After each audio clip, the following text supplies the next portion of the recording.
Hi, so today we're going to be talking about hard disk drives and some disk scheduling. So, what is the hard disk drive? It's basically a storage unit which sort of looks like a record player. I'm not sure if you'll know what a record player is, but it's like this circular disc which contains like the music that you want to listen to, and then there's this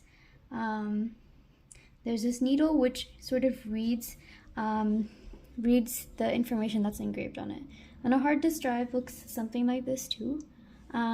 So this is like the disk which stores all your data, and then there's like this tiny, you can think of it as like a needle, which is like sort of like reading all the data that is stored on here. So in terms of some terminology, there's tracks. Tracks are basically like, the subcircles which make up the disk. And this is like sort of the path like the needle would take when it's being read, because this disk is going to rotate, right? And when it turns, this needle is going to trace the circumference of whatever circle that it's on. So like the needle here would take maybe a path that looks like this. It's not a perfect circle, but let's just pretend it was. So it would take this path and it would rotate along and it would read all the bits that were located there. So these I guess like the circumference or like these subcircles are called tracks. And then there's also the idea of sectors. Sectors are like mini like subdivisions, I guess. It's like a piece of the pie. These are sort of more for organizational purposes. So like maybe a sector would have, like maybe this represents a file. So it's just sort of to organize the disk so that everything can be found in like one sort of general area. So when we talk about hard disks being slow, we are mainly talking about the latency that it takes to gain information from them. So what causes this latency? So the latency that you would get from a hard disk is caused by the time for seek. Seek is basically, how there's multiple tracks. The latency time for seeks is the time that it takes for this needle to switch from one track to the next, right? So if you're trying to go from this track to this track, and this track to that track, every time you want to switch and move over, this takes time. So this is called the seek time.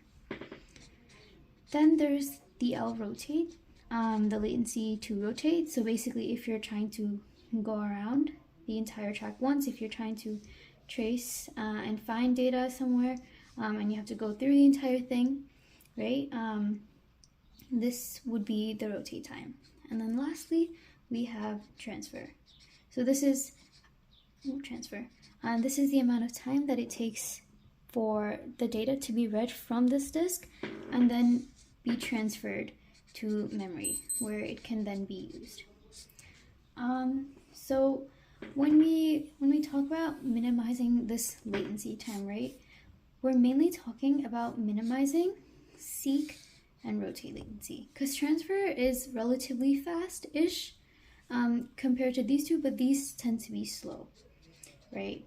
So how can we ensure that we are minimizing the time that it takes to seek and rotate?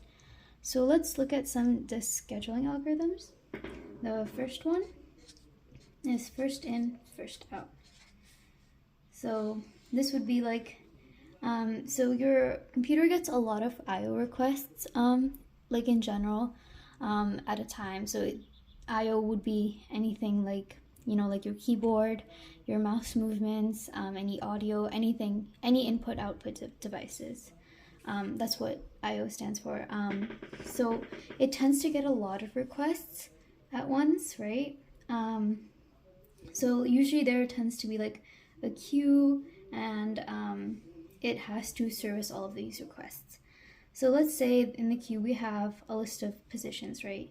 Maybe you start out with 51, and then you have 30, you have 47, and you have 57, and you have 80, right? And then these are like the list of positionings that you have to find on the disk.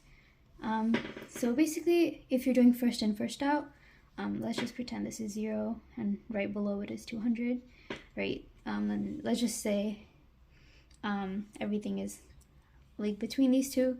So if you were to do first in, first out, right, it would be incredibly slow because you're forced to go one by one and it may not be in order, right? So first you go to 50 and then you realize, oh, I have to go to 30, and then you go back to 30, and then you go to 47, and then you go to 57, and you go all the way around to 80. So you keep having to move back and forth and potentially switching tracks.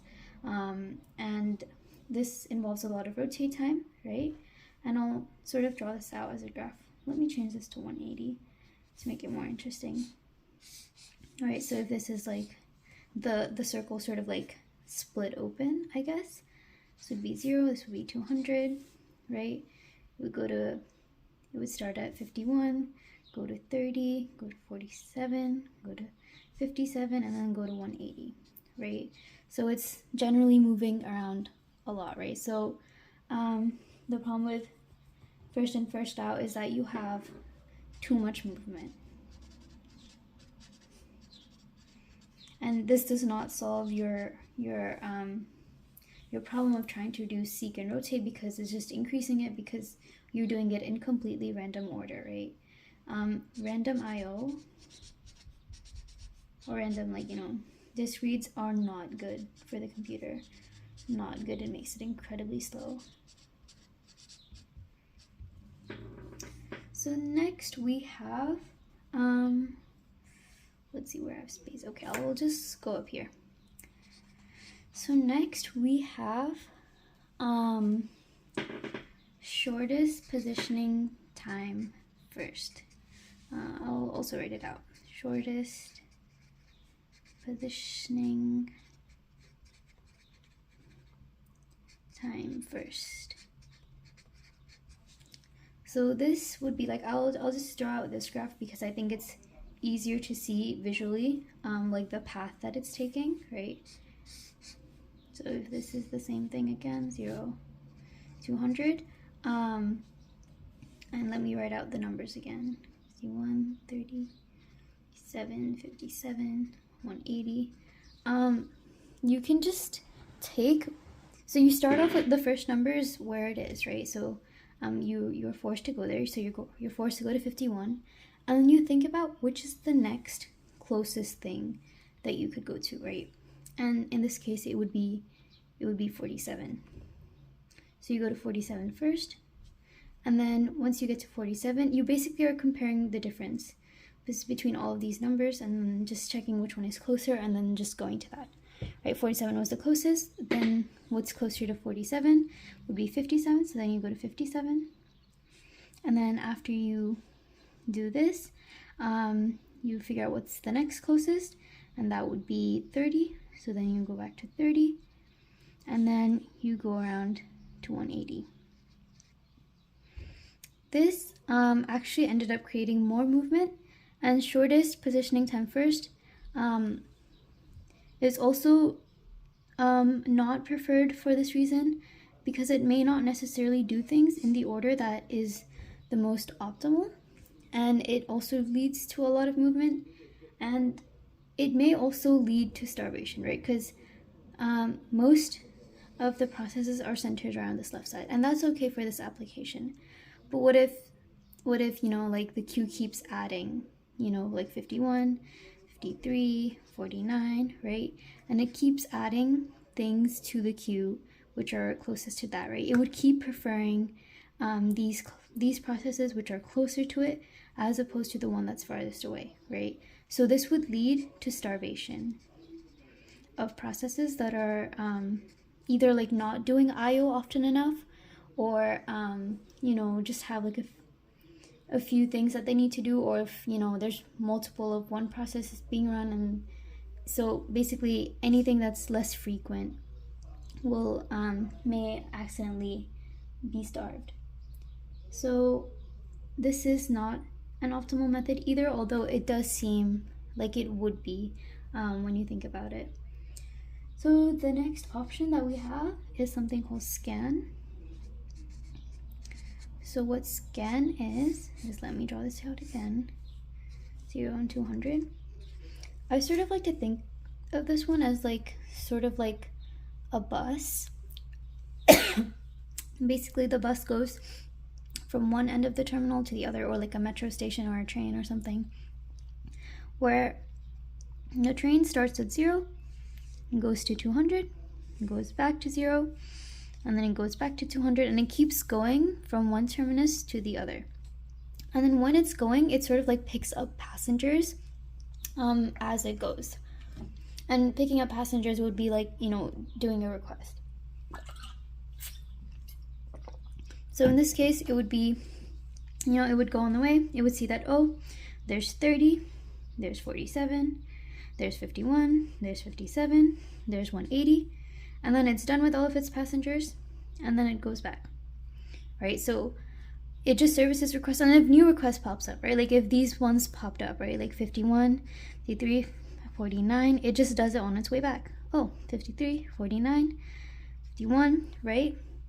So this is sort of like, you know, a bus picking up its passengers, and then whenever there's someone who needs servicing on its way, it just does it. The only problem is that passengers that like get on in the middle, or I guess operations which are done in the middle, get done twice as often as the ones that are at the end, right? Because these ones only get a little bit, while these ones get way more time than the processes at the very end, right? Because they're getting frequent, like they're getting service more often. So this is a little bit unfair. So there's a fairness issue. So to fix this, we have a thing called C-scan. So very similar concept to before, right? We have the two terminals, and I don't know why this keeps getting wider and wider. But this is also like a bus, but it's a one-way bus. So basically, the bus will go from 0 to 200, and then on its way back, it won't pick up any passengers. Once it gets back to 0, it'll go again. So it sort of runs in like parallel lines. It only picks up picks up passengers, does operations when it's going this one direction. So it would again do, you know, 30, 47, 51, 57, 180, and then assuming these numbers got added in after, it would again start from the beginning, do 49, 51, 53, right? So it does everything in order so that the middle processes aren't unevenly or unfairly in an advantage. And then there's two other quick ones I would like to do, and that is look and C-look. So what are these? Let me draw it out. 0 to 100, 0 to 100. So these are very similar to scan and C-scan, which is why I just drew them a little bit in the corner here. Basically, instead of going from terminal to terminal, if you already know what items are in your queue, you can just go to those, right? You can directly start your journey at 30, go to 47, go to 51, 57, go to 180, and then to service those, you go back, and then you do 53, 43, 49, and then you just end it right here. So basically you're saving the time that it would have taken you to go to the terminal. And then C-look is the same as C-scan, where you're sort of just doing it in order. And you can see here it like stops immediately because it doesn't have to go all the way till 180. It just stops at 53 and then it's done. So this is just saving time at the ends mainly. So you're not always going back to the terminal every single time. So all that being said, these are some disk scheduling algorithms, and if you want to minimize latency, you would probably prefer these two algorithms here, or I guess primarily C-look. And then in general, if you want to sort of optimize your program, you want to reduce random IO and have as many sequential requests as you can, because sequential is in like the same sector, same block, right? Like all of these 50s were in the same section, right? Like right here. So it can just do everything in one area and then be done with it. right? So you really want to have sequential I/O and minimize any random I/O movement. And yeah, that's all for disk scheduling and hard disk drives.